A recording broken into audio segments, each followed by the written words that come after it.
Uma coluna interessante da Dani Lima, que ela traz informação de bastidores, e é isso que eu quero jogar para a análise do Charlot. A Dani coloca aqui que o Planalto descarta uma medida de força dos Estados Unidos contra o Lula, mas prevê uma certa pressão.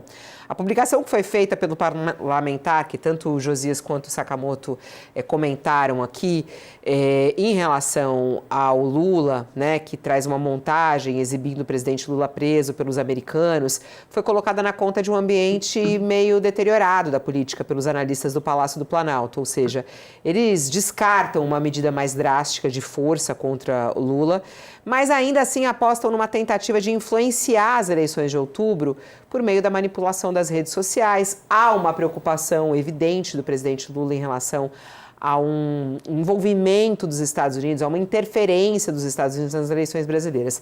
E aí, o que um auxiliar direto disse, Lula não é maduro, mas dá para incomodar. O que você acha, hein, Charlot? Como é que você vê a reação do Palácio do Planalto? É para levar a sério, não é? É para ignorar, não é? Olha, eu penso um pouco diferente da apuração que a Daniela conseguiu. Inclusive, estava falando com ela por mensagem aqui. A avaliação do Planalto, eu acho que leva em consideração que essa situação é de liga-desliga. Ou os Estados Unidos intervêm ou não. Ou tem uma medida de força ou não tem. E eu não vejo dessa forma. Eu vejo como uma escada.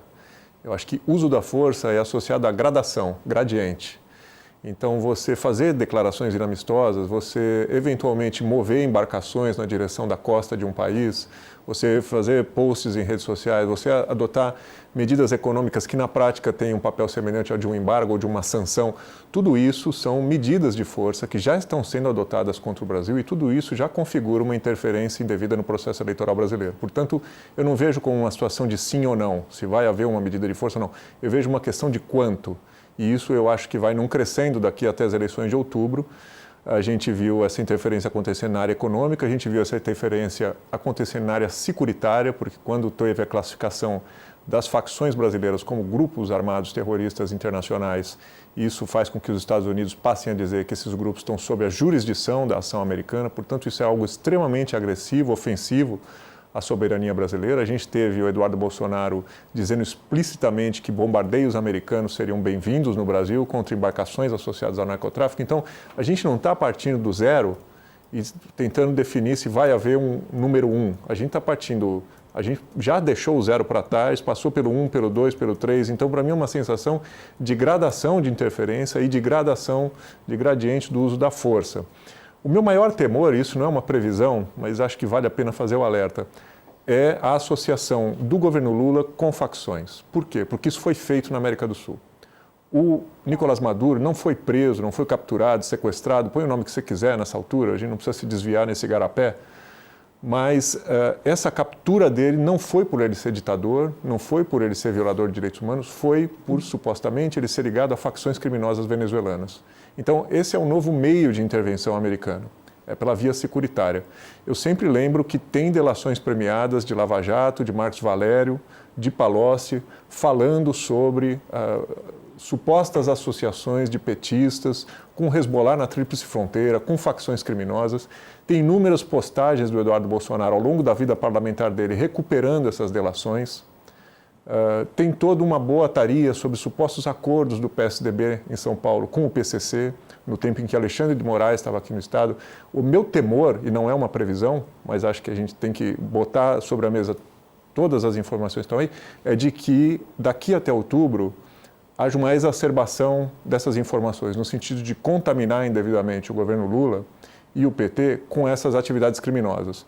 Esse, para mim, é o ponto de fuga no horizonte, é para onde aponta esse conjunto de ações inamistosas que estão sendo tomadas. E, nesse sentido, os países da região têm um papel importante, porque os Estados Unidos lançaram uma iniciativa chamada Escudo das Américas, que tem entre, acho que, 17 ou 18 países participantes, todos eles de sinal ideológico trocado em relação ao Brasil, todos eles fiéis à ideia do Rubio e do Trump, e que no momento de configurar o Brasil como uma ameaça regional, do ponto de vista securitário, associar o governo brasileiro com facções e, portanto, com terrorismo, pode ter uma crítica conjunta ou uma ação inamistosa conjunta. Em 64, quando foi dado o golpe no Brasil, os Estados Unidos não precisaram usar a força aqui. Bastou dizer que posicionar uma esquadra naval dentro ou próximo de águas territoriais brasileiras. Então, isso já é um uso da força, isso já é uma intervenção.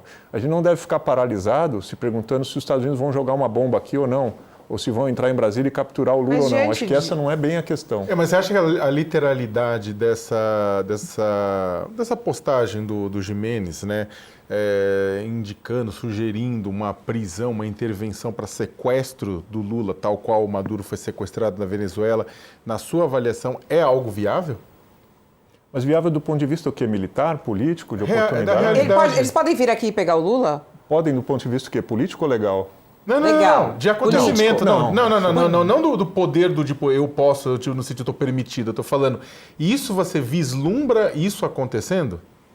Do ponto de vista de um sequestro físico? Não, eu entendi todo o você não pode fazer uma previsão sobre o futuro, que você pode fazer uma análise sobre o que está acontecendo e comparar isso com contextos semelhantes na região. Eu vejo os Estados Unidos armando um arcabouço discursivo e militar que abra a possibilidade de fazer isso se tiver vontade.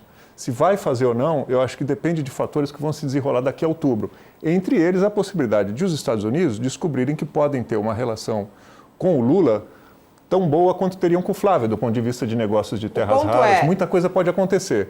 Agora, para o governo americano, é vantajoso manter aberta a possibilidade de, inclusive, fazer uma operação como essa se desejar. Você não descarta absolutamente, é isso que eu estou falando. Porque muita gente fala assim, o Brasil não é Venezuela, Lula não é Maduro. Você não descarta absolutamente que isso possa vir a acontecer caso realmente os Estados Unidos escalem essa história e tenham esse desejo. Eu não descarto, porque se eles fizeram isso na Venezuela, não significa que vai ser igual à Venezuela. Não tem que ficar tentando encaixar a Venezuela no Brasil ipsis liter. É óbvio que são países diferentes. Agora, achar que pelo Lula ter recebido uma autoridade russa, pelo Lula telefonar para a China, isso representa algum tipo de contenção? Absolutamente. Chineses e russos não fizeram absolutamente nada pela Venezuela e não estão fazendo nada por Cuba e não farão nada pelo Brasil, assim como a Europa não consegue fazer nada sobre a Groenlândia. Não tem ninguém no mundo hoje disposto a se colocar entre o Trump e os desejos de agressão dele. Então é uma ilusão achar que alguma coisa protegeria o Brasil. Inclusive a sua própria Força Armada não protege, como disse o ministro da Defesa. Então, o próprio Lula fala isso, né, Charlot? Lula. Agora, vai acontecer? Essa é uma pergunta cruel, porque isso diz respeito à previsão do futuro e a gente não consegue fazer isso. A gente só pode olhar os países da região que estão em sincronicidade, que têm situações mais ou menos parecidas com a do Brasil, do ponto de vista de serem apontados pelos Estados Unidos como ameaças, e ver o que foi feito lá.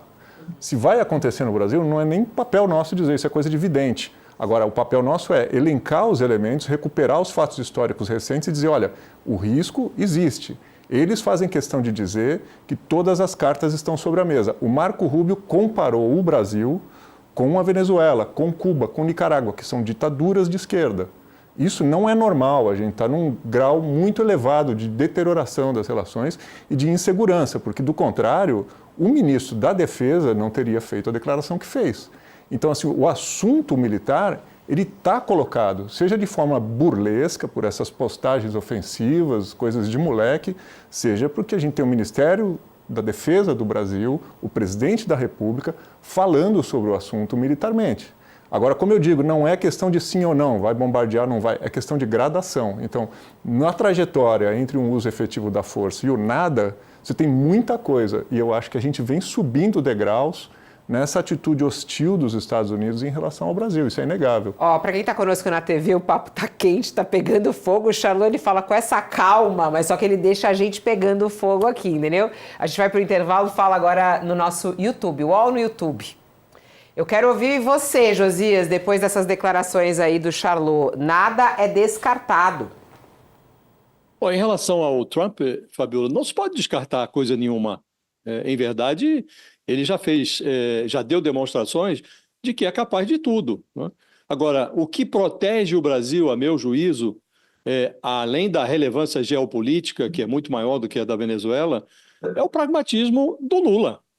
O Lula não está para briga com os Estados Unidos. Se reeleito, será muito mais conveniente para o Trump negociar com o Lula, que já se mostrou muito aberto à negociação, do que sequestrá-lo e levá-lo para uma prisão em Nova York, como fez com Nicolás Maduro. Não me parece algo sensato, embora a sensatez não orne com o Trump, ele é capaz de qualquer coisa. Do ponto de vista dos Estados Unidos, se formos analisar, não faz o menor nexo. Por quê? O Lula ele se fez na base da negociação, foi assim desde da sua origem sindical. Ele já deu demonstrações ao Trump de que está para negociação, né? E no caso brasileiro, o confronto é muito pior do que a negociação. Porque se você vai para o confronto, aí você consolida a percepção da China de que essa hostilidade de Washington com Brasília se tornou uma oportunidade a ser aproveitada.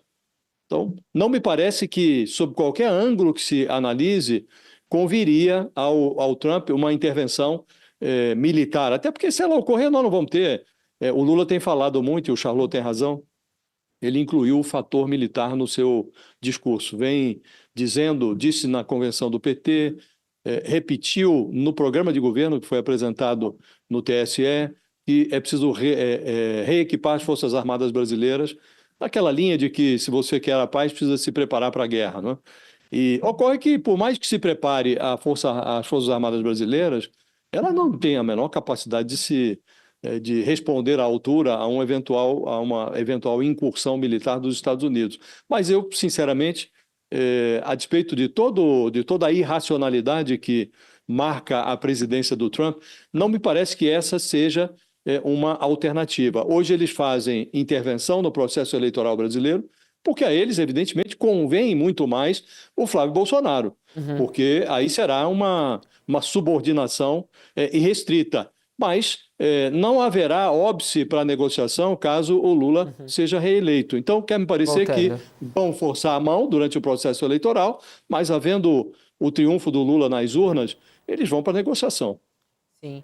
A gente está acompanhando, estamos de volta para quem estava nos acompanhando aí na TV e toda essa discussão. A nossa audiência aqui é subindo com isso, as pessoas temerosas do que pode vir a acontecer. Ô, Sakamoto, o que você acha que o governo brasileiro deve fazer neste momento, né? Tem as previsões, tem as discussões que estão acontecendo dentro do Palácio do Planalto, porém, há algo a mais que o Lula deve fazer? Quer dizer, essa postura que ele tem já diplomática em lidar com tudo isso, freia talvez esses desejos e essa situação aí do Trump? Os Estados Unidos, como colocou o Charlot, Marco Rubio está em plena campanha contra o Brasil, não tem dúvida nenhuma. Liga o seu microfone, seu microfone está desligado. Pronto, agora foi. Testando, 1, 2, 3.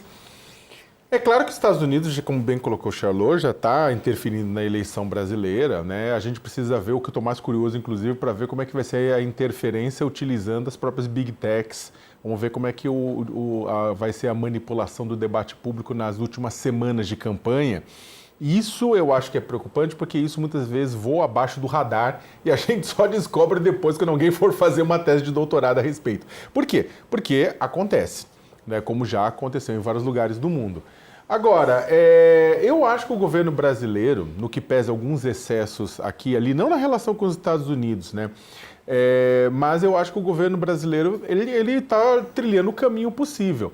O governo brasileiro continua negociando com o governo norte-americano, tenta conversar com pessoas da sociedade civil norte-americana, com empresários norte-americanos, com o Congresso norte-americano, tenta conversar com pessoas dentro do governo norte-americano que não concordam com o posicionamento do Departamento de Estado com relação a isso. Está tentando demover. Mudanças, contudo, não vão acontecer até as eleições, de maneira alguma. Não vai acontecer, até porque isso aqui já entrou nesse modo. Qualquer mudança leva tempo, inclusive, vai ter que ser muito detalhado, muito negociado, cada vírgula, cada palavra colocada no papel, exceções, buscas de trocas, novos acordos, entra terra rara, entra petróleo, sai petróleo, aço, etanol. Tudo isso vai ter que ser discutido à exaustão pelas duas partes. Não vai acontecer agora na eleição. Na eleição vai ter escalada, não tenha dúvida nenhuma. E mas o governo vai ter que operar nessas duas fases. De um lado, vai ter que continuar negociando, vai ter que a diplomacia continuar negociando. Do outro lado também, do ponto de vista político, o governo não pode baixar a cabeça, até porque tudo que o governo Trump também, e falando em termos de Donald Trump, não estou falando em termos de Marco Rubio, mas em termos de Donald Trump, o próprio presidente norte-americano já demonstrou que respeita zero quem baixa a cabeça, né? Os seus aliados mais próximos, inclusive, é aquele pessoal que ele costuma dar uns pescotapa de vez em quando, como foi com a primeira-ministra italiana Giorgia Meloni, que ele ridicularizou em público, né? E ela sempre foi uma das principais defensoras do trumpismo. No final das contas, é isso, Fabiola. Eu acho que vai ter que ter estômago, eu acho que o Lula vai ter que, de tempos em tempos, colocar em cima da mesa, falar, olha, o Brasil não vai aceitar isso, o Brasil não vai colocar isso, enquanto na negociação vai dizer o que vocês querem, o que a gente pode fazer, como é que a gente pode negociar. Mas, do ponto de vista político, ele não pode baixar a cabeça, ele não pode fazer esse senhor, ele não pode dar uma de família Bolsonaro, que adora, falar assim, sim, senhor, e bater continência para a bandeira norte-americana. Não pode fazer isso. E isso não pode fazer nem politicamente, pensando na integridade do Brasil como presidente da República, nem como candidato à reeleição, porque isso aí também coloca em risco a sua própria candidatura, o que não significa, contudo, que não há espaço para, concordo com o Chalot, depois dialogar. Eu, na verdade, só acho que também a situação, e concluindo, antes que a Fabiola tenha um infarto de lado, porque o programa está curto, né, hoje, mas isso também não significa, na minha avaliação, que eu acho que seria, claro, seria muito mais difícil do que com a Venezuela eles operarem uma coisa dessa, inclusive porque não é que, eu concordo com o Chalot, não é que o Brasil não é Venezuela, porque o Trump é o Trump em qualquer situação, continua sendo o Trump. Mas o Trump também tem uma questão do custo internacional de fazer isso. Uma coisa é fazer isso com o Irã, uma coisa é fazer isso com a Venezuela, outra coisa é fazer isso com o Lula e com o Brasil. Eu acho que isso, na verdade, consumiria ainda mais, porque, e aí tem um ponto de $1 milhão, a eleição de midterm em novembro, que o Trump também tem que tomar cuidado, porque se perder a maioria, ele vai estar em maus lençóis.